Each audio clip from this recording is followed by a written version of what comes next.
Good evening and welcome to Tucker Carlson. Tonight, the news gets weirder. The one certainty in the news business. Special counsel Robert Mueller's investigation claimed another victim today, someone you have not heard of. He is Dutch attorney Alex van der Zwaan, and he pleaded guilty to making false statements to federal agents. Van der Zwaan worked for the law firm Skadden Arps, one of the bigger firms in this country. And part of his portfolio there included work for Ukrainian President Viktor Yanukovych, work that was reportedly arranged by lobbyist Paul Manafort. It appears that Manafort weaponized a number of American law firms on behalf of his Ukrainian clients, and Alex van der Zwaan is paying the price for that tonight. So why does any of this matter exactly? None of it has anything to do with Donald Trump or the 2016 election. Well, it turns out, as some of us predicted, Mueller's investigation has taken off in unpredictable directions. Indictments like the one today expose the truth about foreign influence in the United States.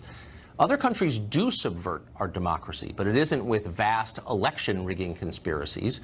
Those are fake. They're delusional, actually. The real threat, and it is real, is foreign lobbying and influence buying. Foreign interests push us to fight certain wars, to sign on to certain trade deals, to pass specific laws. And too often they succeed in that. That is a clear perversion of the democracy we were promised, an America governed by Americans. It's also unconstitutional. But foreign influence is everywhere, hiding in plain sight. Virtually everyone in Washington is implicated in it in some way, and that may explain why nobody ever mentions it. And by the way, it's a bipartisan crime. Paul Manafort is a Republican. The Podesta Group, which helped Manafort lobby for the Ukrainians, was a Democratic firm, one of the biggest. The head of the team working on the Ukrainian account at Skadden Arps was Greg Craig. He's one of the most famous Democratic operatives in Washington.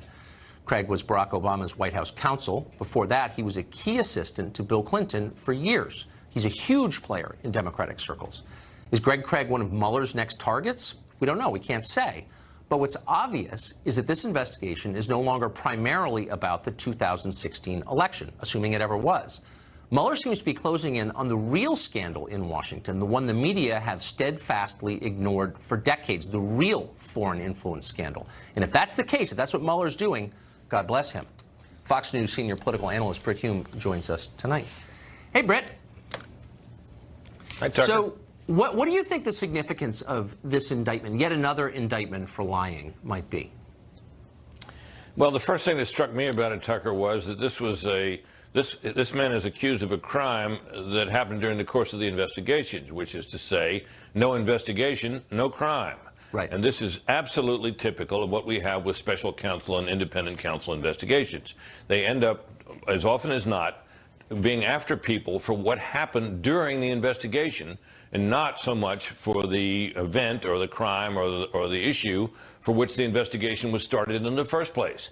And that's where we are here in this case. That's also true of the Papadopoulos indictment. That's also Yes. true, and it's also likewise true that the Paul Manafort and associated charges were about things that happened before the campaign, which was supposed to be the principal subject, the events during the campaign, the principal subject of the investigation. So as you pointed out earlier, Tucker, we are pretty far afield here from the original apparent purpose of this investigation, which, if you're right, may be a good thing, but it is also gives you an idea of just what a wide-ranging and largely unaccountable force a special counsel investigation can be.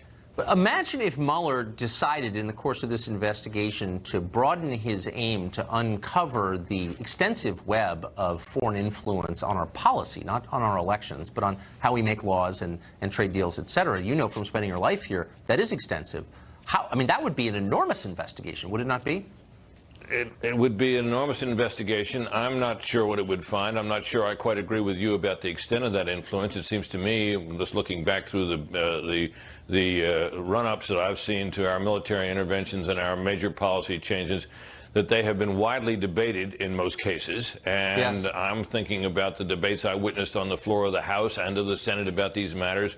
And I must say to you, Tucker, maybe I'm blind, but I never detected dark foreign forces influencing the representatives and senators that I saw. I saw them arguing the things that were before the public and basically were the main elements you'd expect to be spoken of in the course of leading I may be up. more But cynical. If he but will you concede this, that everyone who lives here knows a ton of people, like legitimately a lot of people, who are taking money from foreign governments to influence our policy in one way or another. That's not an unusual thing to do for a living here. Well, it is certainly true that law firms and lobbying firms that do business in Washington are often hired by foreign clients and foreign interests. That's no particular mystery, and that's been, as you suggest, out in the open. The question I think that it raises is how really influential are they? And I think, based on what I've witnessed, I'm not sure they're terribly influential. And I might add to that, by the way, that speaking of things that are not terribly influential, if you look at the charges that Mueller has brought in this case, to wit principally the 13 indictments of Russian individuals that came out last week, and the size of the undertaking that was described in those indictments, it really doesn't add up to very much, not very much money, and not, so far as we can tell, very much influence. And, of course, these are 13 individuals who will almost certainly never be prosecuted. They're Russians, and Vladimir Putin, I don't think it will be disposed to extradite them to the United States to face Bob Mueller's charges. So there we are on that. There we are on that. Brit Hume, great to see you. Yeah, thanks, Tucker. Mueller's investigation suggests that Russia and other foreign countries have been meddling in this country for some time. So it raises an obvious question, which has been dismissed in the media, but it's a real one. What about the last administration? They knew about this. Why didn't they do anything about it? And where was the FBI? Piers Morgan is the host of Good Morning Britain. He's editor-at-large for DailyMail.com, and we're happy to have him join us tonight. So, Piers, you're obviously looking at this from a foreign vantage, and you think of the FBI as this kind of storied law enforcement organization that always gets its man. Have you revised your take on the FBI over the last year?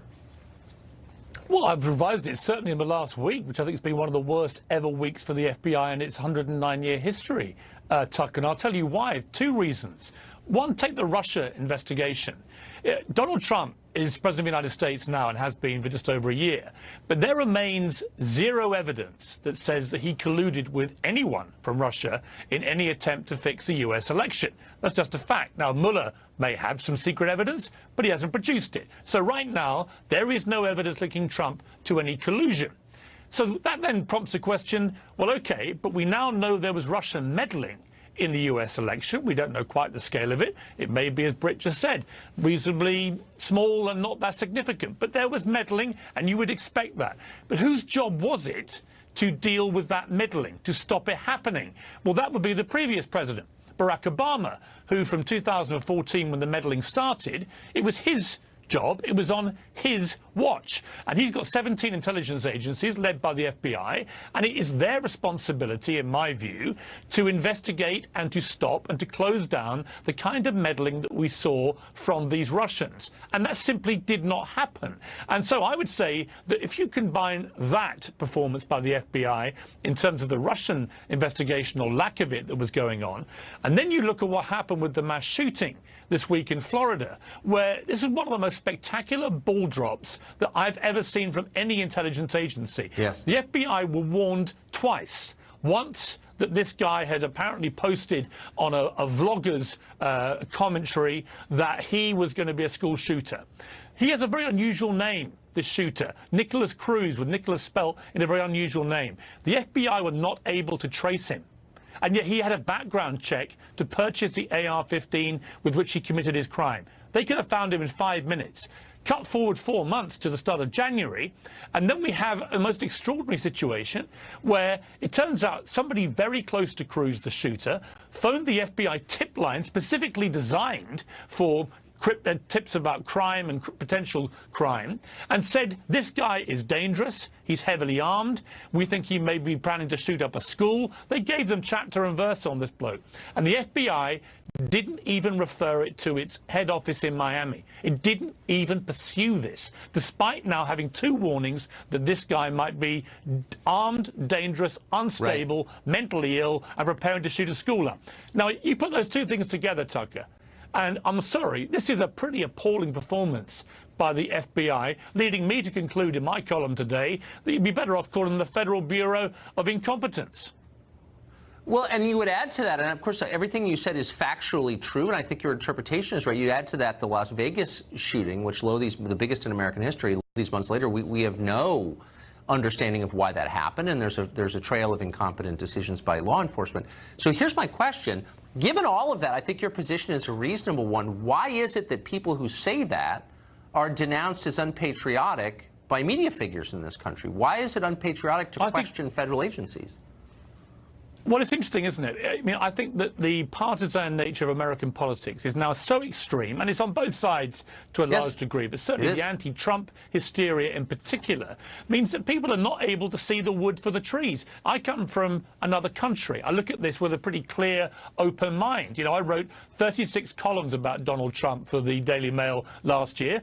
18 of them were supportive, 18 were critical. I'm a reasonably impartial voice in this debate. And I would simply say to all those who don't want any criticism of Barack Obama for what happened with the Russian meddling, or for the FBI with the meddling, or now the investigation of this shooter, take a good long look at yourselves.